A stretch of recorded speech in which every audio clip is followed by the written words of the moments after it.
Teman-teman Berham diajak mama jalan-jalan di pinggiran kota. Tiba-tiba melihat seseorang yang berteriak mempromosikan barang dagangannya. Oh, mama kok lupa? Masih ada ya di zaman sekarang ini semacam penjual obat jalanan? Kapan itu terjadi? Mungkin mama tidak perhatian. Waktu itu kita sedang menuju pasar. Di tengah jalan, lihat kerumunan massa. Terkesima mendengar penjelasan disertai kesaksian orang yang sakit. Tapi coba perhatikan apa yang dilakukan Petrus dan Yohanes ketika melihat kumpulan massa. Tadi aku baca, mereka memberitakan Kristus yang lebih besar hikmatnya daripada manusia terpandai di dunia. Situasinya sangat tepat. Mereka sedang berada di Serambi Salomo, sehingga langsung bisa mengaitkan dengan Salomo dalam segala hikmatnya yang super-super. Itu pun pasti jauh lebih rendah dibandingkan Kristus. Mari kita mengikuti jejak para rasul untuk selalu memperhatikan dan membagi hikmat Kristus yang paling agung. Siap semuanya. Shalom anak-anak semuanya, senang sekali hari ini kita bisa berjumpa kembali untuk belajar kebenaran firman Tuhan. Ayo kita terlebih dahulu berdoa meminta pertolongan Tuhan. Bapa dalam surga, kami bersyukur dan berterima kasih pada hari ini Tuhan telah memberikan waktu untuk kami belajar kebenaran firman Tuhan. Tuhan tolong supaya hati kami boleh diteduhkan. Dan ketika kami mendengarkan kebenaran firman-Mu diuraikan, hati dan pikiran kami terbuka sehingga benih firman-Mu tertanam dalam hati kami, bertumbuh, juga menolong supaya kami boleh bertumbuh di dalam kebenaran firman Tuhan. Sehingga kami boleh beriman dengan tepat kepada Tuhan Yesus Kristus. Tuhan juga tolong kami yang akan menyampaikannya. Kami perlu pertolongan dan perlindungan Tuhan dan Roh Kudus yang mengarahkan tutur kata kami supaya kami boleh menyampaikannya dengan benar. Terima kasih untuk kebenaran firman-Mu ya Tuhan yang akan kami boleh bersama-sama pelajari. Dalam nama Tuhan Yesus kami berdoa. Amin. Anak-anak yang dikasihi Tuhan, ketika orang yang lumpuh sejak lahirnya disembuhkan oleh kuasa Tuhan melalui Petrus dan Yohanes, maka orang ini berjalan ke sana kemari sambil memuji Allah.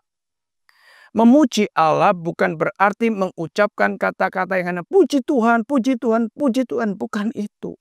Atau menaikkan puji-pujian rohani, bukan itu juga. Tetapi kata puji Allah di sini mempunyai pengertian bahwa dia sungguh-sungguh mengatakan bahwa hanya oleh kuasa Allah saja dirinya boleh disembuhkan dari lumpuhnya.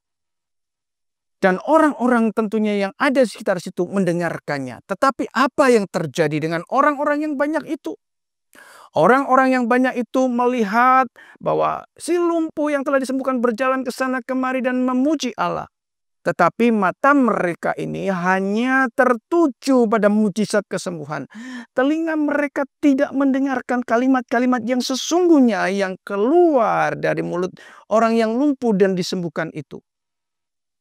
Itu sebabnya orang yang banyak itu menjadi takjub dan tercengang dengan peristiwa itu. Mereka sangat hanya peduli pada yang disembuhkan. Mereka hanya sangat peduli kepada yang melakukan mujizat yang dilihat oleh mata mereka, yaitu Petrus. Sehingga orang yang banyak ini berusaha untuk mengelilingi, untuk mengerumuni Petrus, Yohanes, dan si lumpuh. Mereka tidak peduli siapa sebenarnya atau kuasa siapa yang sebenarnya menyembuhkan orang yang lumpuh itu. Itu sebabnya ketika Petrus, Yohanes, dan si lumpuh yang disembuhkan ini berada di gerbang atau Serambi Salomo, mereka dengan segera secepat mungkin mengelilingi atau mengerumuni 3 orang ini. Mereka ingin tahu lebih dari dekat siapakah sebenarnya Petrus dan apa yang akan diajarkan. Anak-anak yang dikasihi Tuhan, dalam kesempatan ini Petrus tidak buang waktu dengan sia-sia. Tetapi Petrus berseru kepada banyak orang Israel berkata, "Hai orang Israel, mengapa engkau tercengang melihat seolah-olah kami yang melakukan atau kami yang berkuasa untuk menyembuhkan. Bukan kami. Dan juga bukan karena kesalehan kami si lumpuh ini boleh disembuhkan. Tetapi karena Allah Abraham, Allah Ishak, Allah Yakub, Allah nenek moyang kita yang telah mempermuliakan hambanya yaitu Yesus Kristus. Dan di dalam nama Yesus Kristus itulah, di dalam iman kepada Yesus Kristus itulah, orang yang lumpuh sejak lahir ini boleh disembuhkan. Hai orang Israel, Yesus Kristus adalah pribadi yang pernah kau tolak, pernah kau buang, bahkan pernah kau bunuh dengan cara disalib.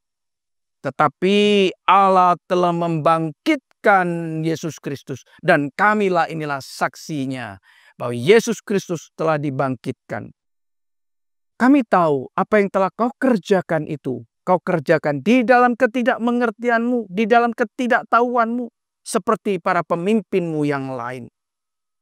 Tetapi hari ini aku katakan, sadarlah dan bertobatlah supaya dosamu dihapuskan. Anak-anak yang dikasihi Tuhan, sebenarnya Petrus ingin memberitahu bahwa kesembuhan yang dialami oleh si lumpuh ini tidaklah terlalu penting. Tetapi hal yang terpenting adalah ketika orang disembuhkan dari sakit dosanya, yaitu dosanya dihapuskan oleh Yesus Kristus. Anak-anak yang dikasihi Tuhan, ini memberitahukan kepada kita bahwa ketika nanti kita berkumpul bersama dengan Yesus Kristus di Firdaus atau di surga, tidak ada lagi orang yang mengalami kecacatan di dalam tubuhnya. Semua telah disempurnakan oleh Yesus Kristus. Dan anak-anak yang dikasihi Tuhan, hanya di dalam Yesus Kristus ada pengampunan dosa dan ada keselamatan. Bagaimanakah dengan orang-orang yang tidak mau menerima Yesus Kristus atau tidak mau menerima keselamatan yang Tuhan Yesus Kristus berikan? Alkitab mencatat bahwa setiap orang yang menolak Yesus Kristus untuk menjadi Tuhan dan juru selamat satu-satunya di dalam hidupnya, maka orang itu akan mengalami kebinasaan atau mati di dalam kekekalan. Mati di dalam kekekalan berarti orang tersebut tidak pernah akan bisa berkumpul dengan Allah Sang Pencipta. Tidak akan pernah bisa bersatu dengan Yesus Kristus yang menjadi juru selamatnya. Orang tersebut akan berada di dalam penghukuman kekal, yaitu di dalam neraka. Anak-anak yang dikasihi Tuhan, ada kesempatan yang indah buat dirimu dan diriku hari ini. Jikalau kita ingin berkumpul bersama pemimpin yang hidup, yaitu Yesus Kristus, hanya ada satu cara, yaitu bahwa kau dan aku harus menerima dan tidak boleh menolak Yesus Kristus sebagai Tuhan dan Juru Selamat satu-satunya dalam hidupmu dan hidupku. Mari gunakan kesempatan ini untuk kau dan aku boleh mengalami satu pengalaman yang indah dalam hidup ini, baik di dalam dunia ini maupun nanti ketika berada di kekekalan bersama dengan Tuhan Yesus Kristus, yaitu kita boleh mengalami keindahan hidup di dalam perdamaian dengan Allah. Amin. Mari kita sama-sama tundukkan kepala dan kita berdoa.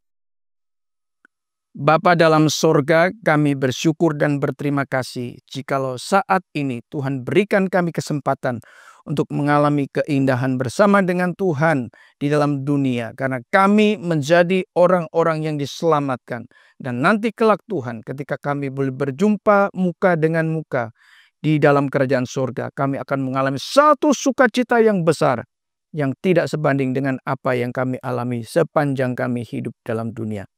Berikan kami Tuhan keteguhan iman untuk melangkah bersama dengan Tuhan sepanjang hidup kami di dalam dunia. Dalam nama Tuhan Yesus kami berdoa. Amin.